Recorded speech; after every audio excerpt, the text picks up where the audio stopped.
నలుగురికి మంచి మాటలు చెప్పే ఇద్దరు ఎమ్మెల్యేలు మీటింగ్లో కొట్టుకున్నారు. లీడర్లు లాగులు అంగీలు పట్టుకునుడేంది, గల్లాలు గల్లాలు పట్టుకుని గల్లీ రౌడీల లెక్క గడబడ చేసుడేంది. అసలు ఎవలది తప్పు కానీ బస్సుల మంత్రి పొన్నం ప్రభాకర్ సార్ని అడిగితే బస్సుల మంత్రి కం బీసీ మంత్రి గారు ఏమన్నారో మీరే ఇనుర్రి. పార్టీలు మారనోడు జీవితకాలం ఒకటే పార్టీలు ఉన్నోడు మాట్లాడితే దానికి ఒక అర్థం ఉంటుండే.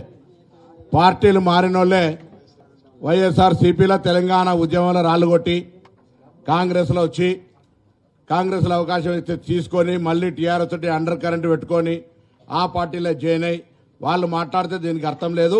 ఇన్నరా మేము సుద్దపూసలము, మేము వచ్చేదాకా ఒకటే పార్టీలో ఉంటాము. కానీ ఊసరిల్లి రంగులు మార్చినంత అలకగా పార్టీల జెండాలు మార్చే లీడర్లు పార్టీల ఫిరాయింపుల గురించి మాట్లాడితే అర్థం ఉండదని బస్సుల మంత్రి పొన్నం ప్రభాకర్ సార్ అనుకొచ్చిండు. ఇంకా మస్తుగానే అన్నాడు. మొత్తం ముచ్చటి నుండి నేను ఈ ఇన్సిడెంట్ మీద Telangana Rashtra Samithi TRS state leadership including KCR, KTR, Harish Rao ఎవరైనా రెస్పాండ్ కావాలి. ఇటువంటి సంఘటనలను సమర్థిస్తున్నారా? ఇటువంటి సంఘటనలు మీ పార్టీని మీరు ఎంకరేజ్ చేయదలుచుకున్నారా?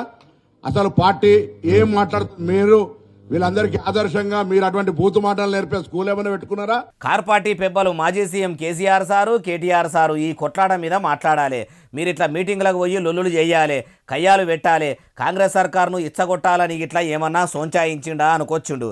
అయ్యా పొన్నం ప్రభాకర్ గారు, ఊసరెల్లి రంగులు మార్చినట్టు అని మీరు కూడా మీ పార్టీలకు వచ్చిన లీడర్లను అంటుండ్రా అంటే ఏమో మీకే తెలవాలి.